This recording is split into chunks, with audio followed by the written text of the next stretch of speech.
Hey everyone, it's me, Chris from Body Nova Fitness Coaching, and I'm here today with, I guess this is my second installment of looking at the world through a straw.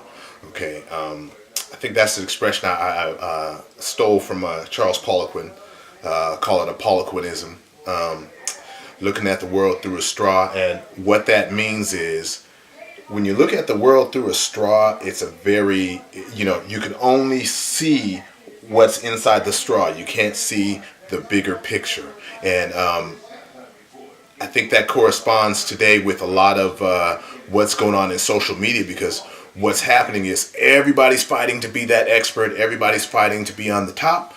And in order to be on the top, they mimic or repeat the things the experts say, and sometimes that's not in either in context, or they're looking at the world through the straw. Now, how that applies to today is I'm scrolling through my little Instagram feed, and I see a lot of those, because everybody trying to sound like experts, they have the little poster board or memes or something like that trying to simplify things, and one of those was nutrient timing. So they would say, yeah, there's no need for it.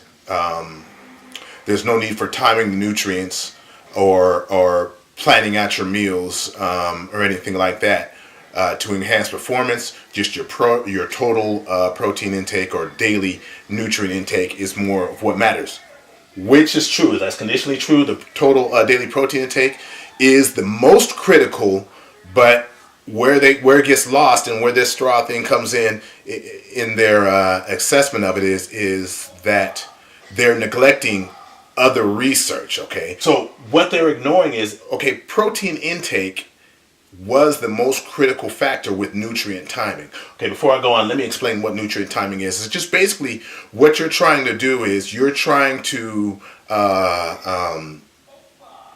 schedule your intake for your supplements and your food to give you the most effect, the best effect, or the best training effect, the best recovery, the best performance, whatever it is. You're trying to time it out with the way the body's processes work so you can get the most from it, okay?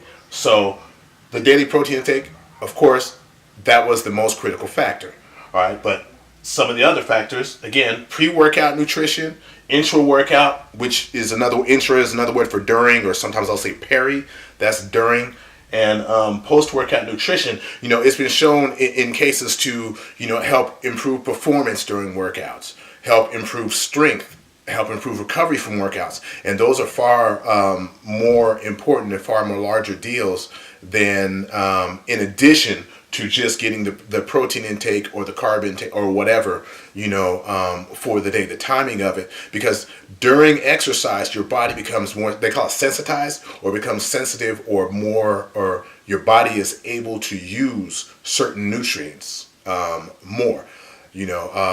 Like for example, post-workout and carbs, your body is more insulin sensitive. So, your body makes better use of its insulin when you take carbs in after your workout. Oh, I know you're... All right, so what they're finding with pre, intra, and post-workout nutrition is the body is a little bit more sensitive to these nutrients, and so that it can take them, it can use them, and help your recovery, either by helping you build new muscle, or help you recover, or help keeping you from breaking down muscle. Okay, and one of the biggest things with people trying to do really hard workouts, or a large volume of working out, or something like that, is your ability to recover. So that plays a big role. And another one of the reasons so many athletes are taking steroids, they can train 5, 6, 7, 8 hours a day, every day, and recover from the workout. So that's kind of where this gets important. No matter if you just want to lose weight, if you want to gain muscle, get stronger, whatever, recovery from your workout is going to be very important.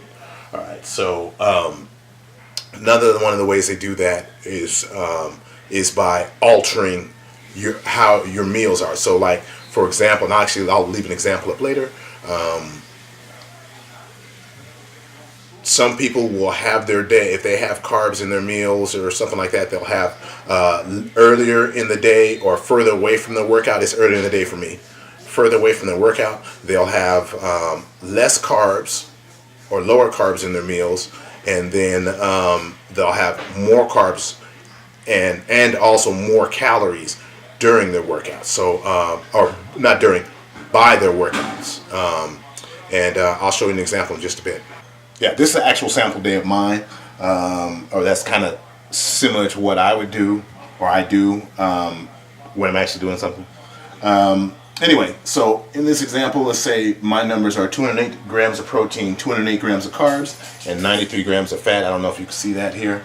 So at meal one, 4 ounces of lean ground beef. This is a 93.7. 2 eggs, quarter cup of shredded cheese, 1 packet of high protein oatmeal, and 1 teaspoon of fish oil. So at that time, 54 grams of protein, 43 grams of carb, 38 grams of fat. So you're noticing this meal is higher in fat because I work out in the evening, late evenings, okay? 9 o'clock, 10 o'clock, 11, that's not uncommon for me, as far in terms of working out. So 54 grams protein, 43 grams of carb, 38 grams fat. This is a high fat meal, okay? And meal 2, 6 ounce chicken thigh. Now, mind you, that's including bones. So my calculation has about just over 5 ounces with the bones. So maybe base your numbers off of that. And I do have the skin on my chicken thigh, so that's why the fats are a little higher. 3/4 cup of green beans. I really don't count these type of vegetables because you don't digest the carbohydrates very well. It's or not, you don't digest them at all. It's all insoluble fiber, so it gets excreted in your when you poop.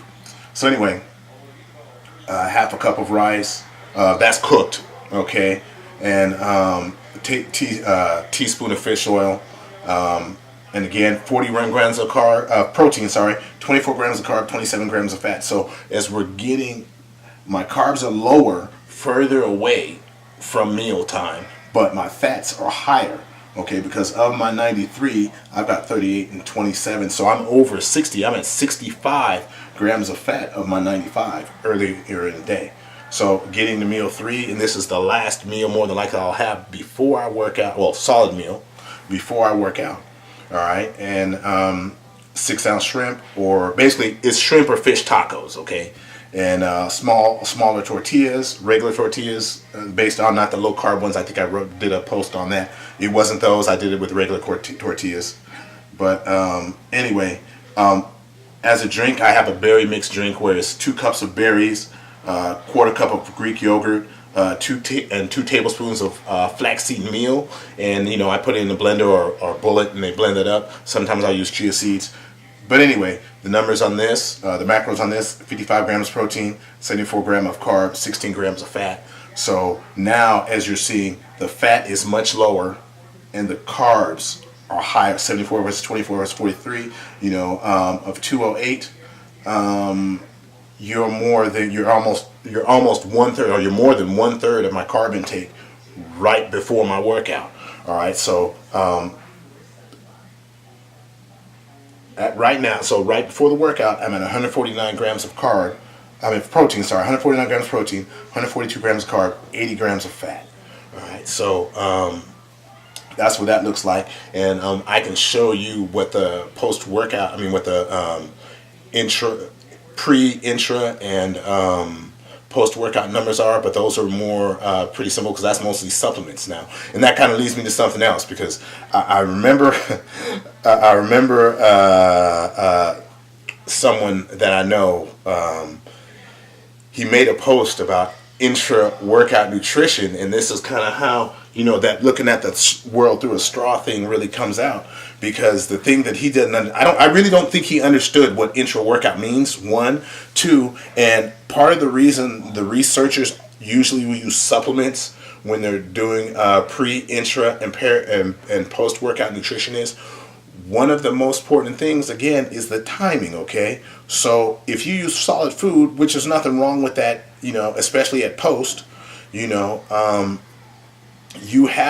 you have to get around digestion. So these foods need to be eaten and digested by the body fast enough to be of use. So let's just say, and this is the example of this person. He wrote about, he's like, oh no, I'm not going to pay for a supplement. I'm just going to have, intra workout supplement. I'm just going to have a bowl of cereal. So it's like, okay, so wait, so you're going to stop a hard and heavy workout to eat a bowl of cereal during your workout and then going back to work out hard? That's why, and that's the problem with trying to fake your expertise, and that's also why I don't believe he knew what intra-workout nutrition meant, or para-workout nutrition meant. That's like, you pull out the dictionary or Google and you figure it out first before you put yourself on the line. Anyway, I'm digressing. With that being said, that's why some of the powders come into play, and a lot of the supplements come into play for that. Because if that meal, like in this case of I'm stopping my workout to eat a bowl of cereal, the problem with that is blood supply is kind of gets pooled wherever it's needed. So let's say I'm working my legs. If I'm working my legs real hard, it's going to take from other parts of my body. So my arms might have less pump, my shoulders might have less pump, my chest might have less pump for my legs to have more of those nutrients. Okay, that's what you're seeing in the research. So, and that also happens with digestion. So if I eat a bunch of food during my workout and it can't be easily assimilated, the blood flow can't reach the stomach to take those nutrients away. So you're sitting with this rock in your stomach. Whereas some of the powders, they don't need that. They don't need to be digested and broken down, and they don't necessarily need for blood flow to be taken away from your muscles that are working to assimilate them, or to put them into circulation.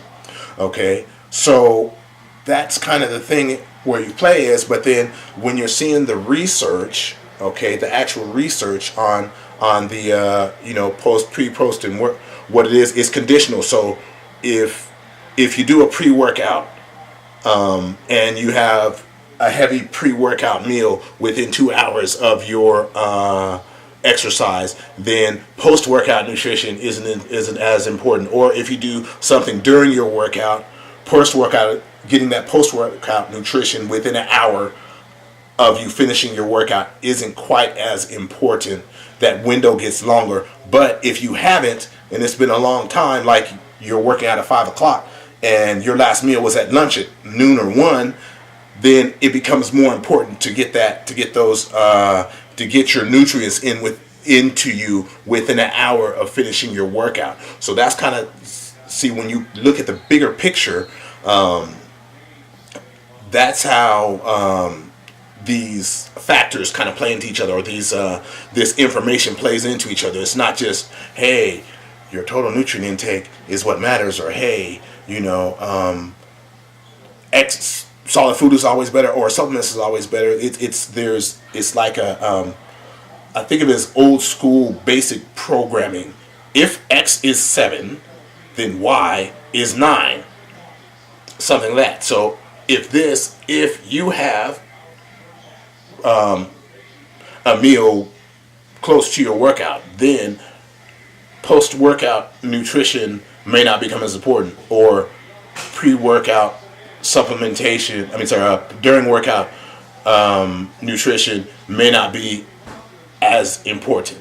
So that's kind of the thing, and that's where the problem is, like I said, with people faking their expertise or copying experts just to be able to, stand next to them on the shelf, kind of like, having Frosted Flakes and the generic version of Frosted Flakes that you get at your grocery store with just the plain box and everything, and that's much cheaper. But then sometimes there's a reason why it's cheaper, and this is one of those areas of why it's cheaper.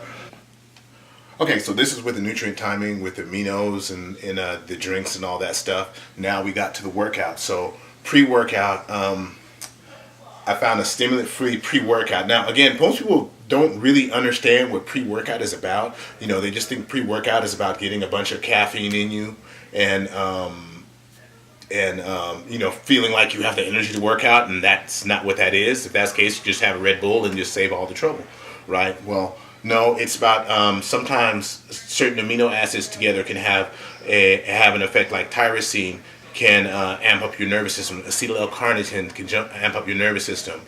Certain amino acids will, like the branched chains, can reduce the amount of muscle breakdown that you have while you're performing the activity. So you recover better. Citrulline malate will open up the blood vessels, vasodilation they call it, so that you get better blood circulation, and beta alanine. Beta alanine buffers lactic acid, that burning feeling you get with your muscles. Actually, it's hydrogen ions, but anyway, beta alanine buffers that so you can perform better. So some people think it's about the tingling, and that's when I know you have no idea what you're talking about, and anything you talk about at that point, I'm not going to hear, so don't even try it. Anyway, pre-workout isn't just about that. It's setting yourself up to perform better also. So anyway, my pre-workout, I put what it is so you can get the macros. It's just basically 19, because it's all amino acids. And amino acids are broken down bits of protein, so you can count your amino acid as part of your protein intake. So I think it's called Stem Free by a company called Transparent Labs. Has no caffeine. Of course, I work out late night, so that's very helpful. 19 grams of protein, no carbs, zero fat, because it's all amino acids. Okay.